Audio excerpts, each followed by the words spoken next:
Okay, so I reached out to you, gosh, ages ago, maybe like December or something, Yeah, that sounds great. to talk about the Galfond challenge, which I'm sure there's a lot to break down and a lot to talk about. And I think before, we get into it being over, I really want to talk about, I think everyone was really impressed with and surprised by how well you were doing. That's a terrible thing to say, but I mean, like Phil's like the PLON boss, and obviously he'd been really working on his game against the other best people in the world, and so PLO's never been your specialty. Can you talk to me a little bit about choosing, to jump into this, and B, what your sort of training situation looked like, how much you had to put into it? Yeah, well, I would say like right after Black Friday, I actually did kind of specialize in heads up kilo. Like I'd sleep next to my laptop and wait for certain people, and I'd battle some of the good regs and like. But I didn't really do it at the time when like people would know that it was on Chance's cards on Full Tilt or Chance CU on PokerStars. Like I did it on like a lot of the off, like not the prime sites. But I battled like a ton, and even though I hadn't like when I accepted a challenge, I hadn't in a while. Like my PLO game was still pretty sharp. But I had a lot of help with the studying. I had physical routine, mental routine. As someone who would like do all the solver outputs that I would look into. Like for example, I was prepared for a pre-flop strategy of like X% raise, X% limp, and like Phil had 0 limps, which means his raise frequency goes up. So therefore, like his fold to 3-bet frequency goes up. So my 3-bet percentage goes from 13 to 15. And so like, studying all that stuff and really learning like which board textures or C bets and stuff like that. Like it was really a fun process for me. And like it's so much different than learning like heads up no limit, because there's like in heads up no limit, like most of the hands, it's like, all right, this is a pure bet or this is a pure check. So it's like very simple. But like one of the reasons Phil and I would like take so much longer on our actions is because a lot of the hands we had are like, okay, you bet this hand 60% of the time, you check it 40% of the time. So it's like, all right, do I go to my random number generator? It's like, or do I want to make a deviation based upon how I think he's playing right now? Like if his check raise seems high right now, well, I'm going to see that more of my good hands and less of my bad ones, or like adjust those frequencies in those different manners. So I feel like heads up kilo is just much more intricate than heads up no limit. Yeah, I mean, heads up and also not heads up. Isn't PLO just I mean, you've got Yeah. 2 extra cards. You've got 4 cards to start Yeah, with, yeah. even. There's definitely a lot more going on. um, but okay, so you decided to go into this. Were you considering, because obviously, Phil, this is like in large part a marketing, campaign for his site. Did you also see this as an opportunity to raise awareness for your own business, for your own coaching site? Like what are some of the reasons that went into you being like, okay, because it's going to be very time consuming and laborious, and you're just about to have a baby, and let's talk about, reasons why you jumped into it. Well, when I accepted the challenge, we weren't even pregnant yet. We were trying, and then it happened like we probably were, but didn't know yet. It was like really, really early on. And also, like I was doing my calculations about how long it would take based upon the number of hands per hour he played in his other matches. But his other 2 opponents before me, Benny and Action Freak, like acted much quicker. So Phil and I both acting slower. The number of hands per hour we were seeing was so much lower. And so like I really wasn't planning on committing 4 months of my life to playing the best player in the world. And definitely did it for some marketing and publicity for Chip Leader. And we're releasing a bunch of stuff coming up soon. And so, I'm still happy that I did it. And, even if I, lost a bunch of money, like just the skills that I learned in that game, I expect it to pay for itself over and over the next, 5-10 years. Absolutely. And I feel like I've done interviews with a lot of the people who've been involved in these heads up challenges in the last, 6 months or so. And basically everyone has said, okay, like if I knew what it was going to look like before, would I have decided to do it? Maybe not. But where I am now and all the information I've gained and the knowledge I've gained now, I'm really happy that I made this choice and really happy that I did it. Now, you ultimately decided to concede like at the very end of January. So it was relatively close to when you guys were Yeah. I think going to finish anyways. Can you talk a little bit about that also? I actually really respect that a lot. I think it's such a I don't know. I guess like it can become like a pissing contest or like a, Yeah. oh, never. But it's like just being honest and real and like this is money, dude, and you've got a family. Like talk to us about that decision. Well, it was kind of a combination of things. Like the first thing was that, the number of hands left, like, with 10,000 hands left being down 750,000, like my odds of coming back were quite low. But I would say like it hinged more on the factor, like when he went on, his first heater and was up a couple 100,000, like in the very early ons in the match. I thought like I was running atrocious in all ends and like, turns and rivers and like, we put in 15K each and the river's a complete brick and I had 40% equity. And then like during my heater, like I was definitely like running well. And like, but I also was like, had a lot of confidence. Like he was folding when I was bluffing. He was calling when I was value betting. Like everything was just kind of going really well. And then when he went back on his heater that took him to the victory, when I was down like 200 or 300, like I noticed that things weren't the same. Like some of my bluffs were getting called in the spots that I was surprised to see him call. Um, there were spots where like I was very confident in the early stages that I wasn't getting like bluffed in big pots, but I think he made like some big adjustments there. And so like, you can look at like the middle stages where I had like a few 6-figure wins in a row, which is only 5 buy-ins, but like it's just kind of when you're playing 500 hands in a day, like that's going to happen X number of percent of the time. And so like when that kind of stopped happening, like it was very clear to me that Phil had made some adjustments and had figured out some things in my game. Maybe it was probably I have a pretty good idea of what the spots are now, but like in the moment and like playing, it was like much more difficult to identify them. And so I kind of realized that, he did have a reasonable edge. And so like my odds of coming back and winning the side bet were like so low that it didn't justify possible future losings in the match. That makes total sense as a person based in logic and making this your job. And you also had plenty of other things on your plate and coming up. And the irony, I hope, is not lost on us that being the owner of, should I say owner, founder, whatever, of Chip Leader, that you were the chip leader of the WPT Gardens for a year, which seemed like 100 years to the rest of us. And that's just played out two days ago. And I want to talk to you a little bit about that, but also a little bit about, so this tournament was actually, was it one of the ones that was originally scheduled to play out in a couple months? Yeah, it was supposed to be like 6 weeks in the Luxor Esports Arena. And so let's talk about that first to begin with, because there was a little bit of controversy or questions about, some players were excited about that opportunity, other players not so much. What did you ultimately think it behooved you to get more press, to be able to have this kind of big cool live event, or was it kind of also like as a chip leader you almost always just want to keep like running with the momentum that you have? Yeah, I mean the table, the way it was playing when we got down to 6-handed was definitely very favorable for me. And in fact, a year later, I thought everyone at the table played considerably better than they had previously, which makes sense. People have plenty of time to like work on their game and like look forward to something. And yeah, so like obviously, I think that it's benefits the chip leader probably if it doesn't stop. But from a publicity perspective, and like because I have chip leader, I was definitely really happy to play on a larger stage. But then when it just kept getting pushed back, that happiness declined. Yeah, I can't even imagine for you and how disconnected you become from that event, from those players, from, I mean, that in life and especially in poker life, a year ago is an eternity, and in parent life, it's like 100 eternities. So talk to me a little bit about then stepping back, like, okay, getting back into it a couple days ago. What was the vibe? What did it feel like? Was it so different now? Because I know Poker Go Studios is gorgeous, obviously, and a great place to play, but we were anticipating like a live dome, basically like an arena full of spectators. Was there any like letdown because of that also? Yeah, definitely. Like, I played a bunch in the Poker Go studio, but I've never played in the Luxor Esports Arena. Like, I thought that'd be pretty cool. So, a little bit of a letdown. And also just like being in that environment, it's not like the same with like COVID, like everyone's wearing masks and like, I don't know, like the whole studio is kind of like cleaned out to prepare for this. Like, it was just kind of peculiar. it definitely wasn't, the same ambiance that the Luxor would have been.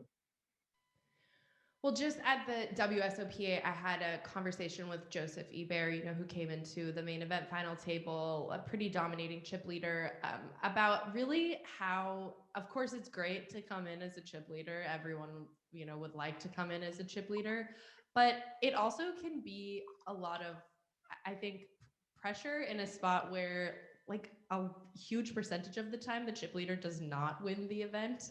But I think that there's this expectation. And can you talk a little bit about everyone being like, oh, Chance is the favorite, Chance is, for sure going to win this thing. And like, that's really just not realistic in poker, but it does, I think, add a lot of pressure.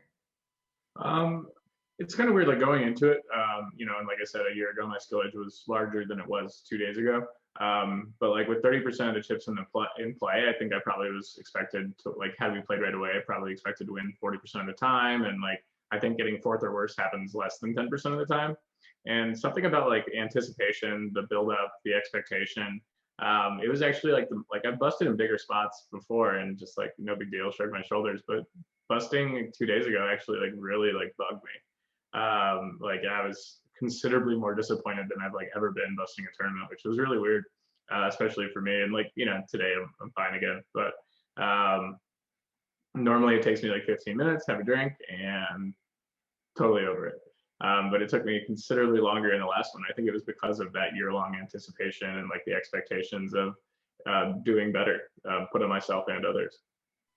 I mean, it makes total sense. Of course, there's so many different things going on there, and it kind of seemed like I was just reading back through the blog. I guess I could also see how it was disappointing a little bit in the sense that there weren't a lot of big climactic moments. There wasn't this like, oh, I just made this horrible decision, or oh, I just got beat here. It just seemed like there really wasn't a lot of opportunity to get anything going.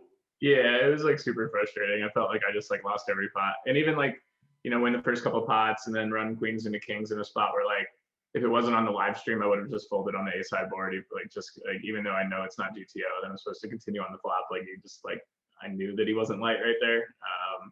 And so there's like a couple extra 100,000 there, a couple extra 100,000 calling a couple of rivers that were mistakes.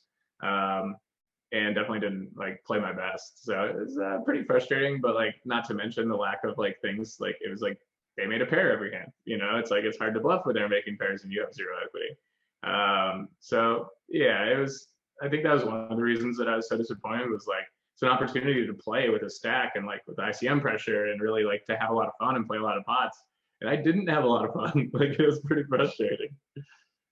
I mean, that's definitely the worst part about expectations, and because so often they're and like I think that mental gap of like expectation versus reality causes a lot of like mental pain and anguish and suffering. And like I think that curbing your expectations is really healthy and like normally something I'm quite good at. But it was like a perfect storm of like a whole year being the chip leader, anticipation. It's just like I don't know, something about it affected me a lot more mentally than normal. So that was like a new experience for me.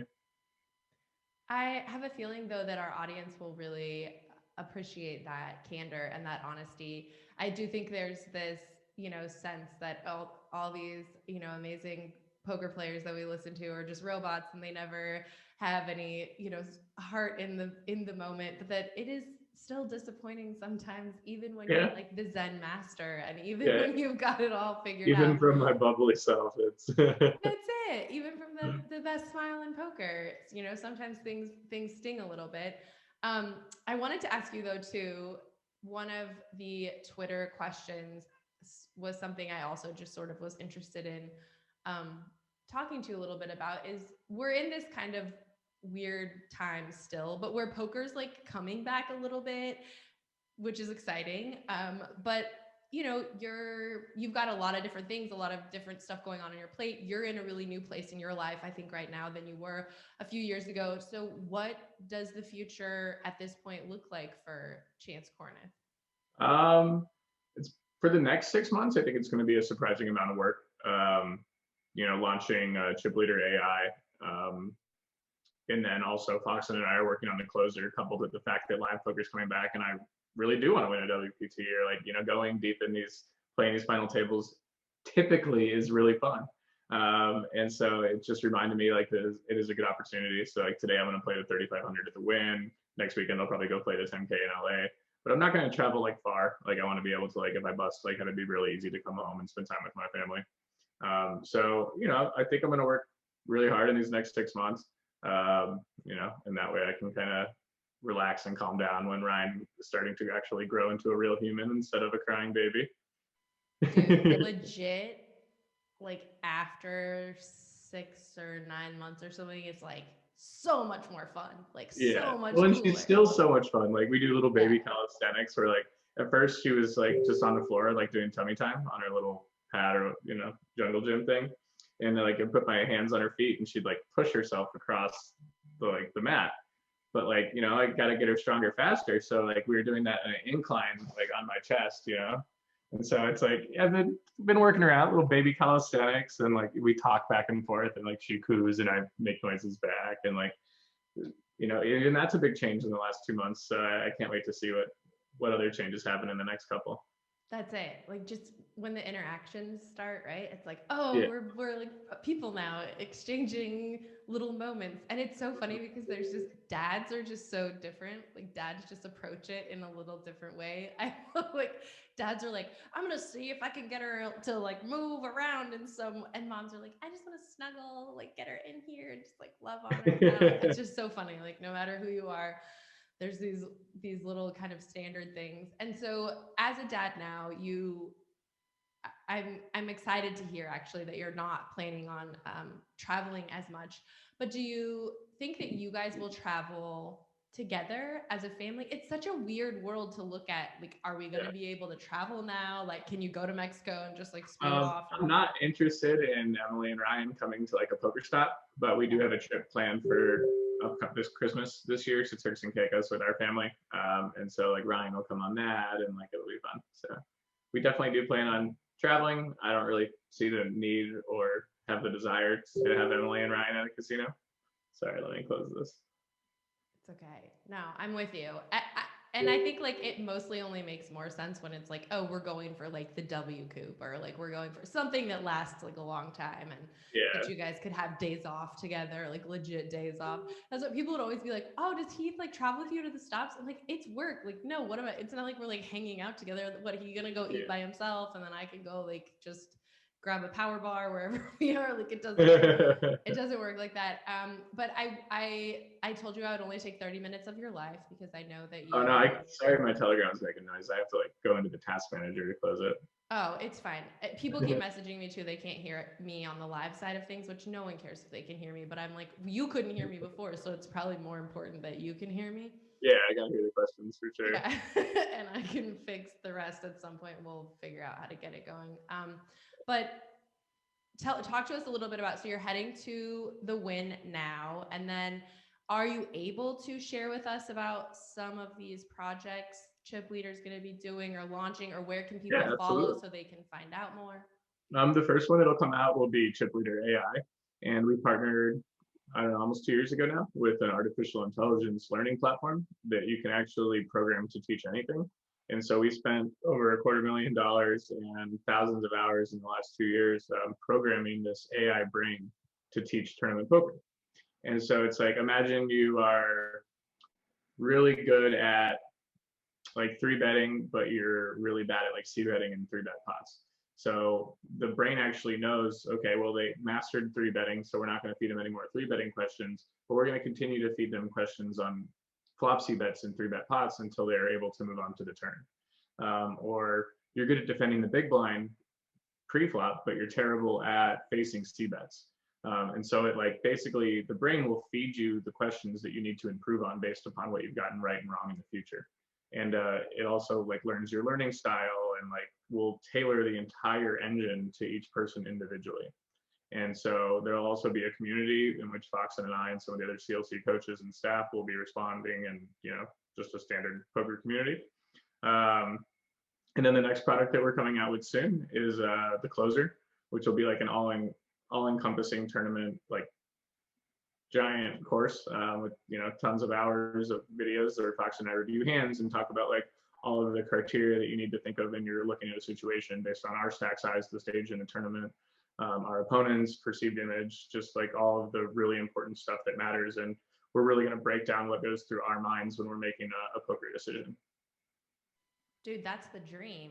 Like all of the above, actually. That checks all the boxes for, I think, what people are looking for when they're trying to figure out how to get better, be better. Where can people, I guess, stay tuned, sign up, find out, like, as these things are coming out? Just go to chipleader.com or clcpoker.com. I think they all go to the same place now. Pop your email address in and we'll notify you when things become available. And the other thing is, like, the biggest problem we think with poker learning and coaching right now is that, like, people are just getting these solver outputs and they really don't know what to do with them. So, like, Foxton and I personally think, like, tournaments have, like, overall the regs especially, it's like things have gotten softer in the last year because everyone's like so caught up on these like solver outputs, and it's like, yeah, you have a spot memorized, but then the spot changes slightly and they don't know what to do because they're not learning how to, like, critically think about a situation. And so, you know, the process that we're going to teach will actually teach you how to critically think in a situation and come to the conclusions yourself, not just memorize and hope you get the right situation that you have memorized. Obviously, I love that because it's also just infinitely more interesting to, say, interview someone who was consciously activating their brain to make these decisions. I mean, God bless the robots. I'm like happy for them, but that sounds so exciting. And where can the audience follow for baby pics? Probably Emily's Instagram, but I'll try to post some more on my Instagram. And Instagram and Twitter for me are both at Chances Cards. Chances Cards. Yeah. And I think it was Christian in the Twitter, all of us hate the incessant puns with Chance's name and everyone else's names. I saw this question. Like, everyone hates it. I understand it's funny if you're a blogger, but how much do you love it as a poker player? For me, it's kind of like a haha. You know, like, it's not a big deal. It doesn't bother me at all. I mean, I've seen them all, obviously, at this point. So I wouldn't say that I have a strong feeling about it either way. Like, it's a layup if you're a poker blogger. Like, it seems easy. You got to take it, right? That's what I was just gonna say, though. You're not like, oh my gosh, what a witty, clever genius that boy was. But I'm sure that, like, my relatives, when they follow like a final table, and like they're not following me regularly, so like when I make a final table and they read it, they probably love it, you know. So it's like, you got to know who your audience is, and I think it's good for the non super root community. Like, anyone that's just on the outside of it, I think that it's they probably really enjoy it. Well, the blogging world will appreciate that from you for sure. Sarah Herring says, just give us the facts, please. Thank you. But I just wish you luck, Chance. Thank you so much for taking the time. And I cannot wait to get my hands on your little baby and also your wife. Let's be honest. I miss her. I love you, but like, she's going skiing right now. Go meet her in the mountains. Get out. Yeah. You in Colorado? No, we're in Vegas, some little hill here. I don't even know where they're going. Oh gosh, Colorado people, we can't be bothered with that. Come on. I was like, I don't really want to go, babe. I'm sorry. Oh, sorry. Okay, thanks, guys. I have to play this 3,500 at the win today. Super important, and this will be the one that you will win, by the way. Just FYI. Maybe. The one that you just chose in the morning or the night before with not 1 year. He won the 25K yesterday, or 10K, one of the two. He was a day late as well, so maybe I'll get to be a day late in this 3,500. That's it. That's what you guys need to do. Just like jump into the next thing right afterwards. All right. Well, I appreciate it. I have to go mess with my audio and figure out like now something, since I am not this technical wizard, but I just appreciate talking to you. It's so nice. And yeah, give big smooches. My pleasure. Thanks for having me. And if you can't figure out your audio and we have to redo it, let me know. Yeah, God. Oh God, please hope not. I'll just leave your answers.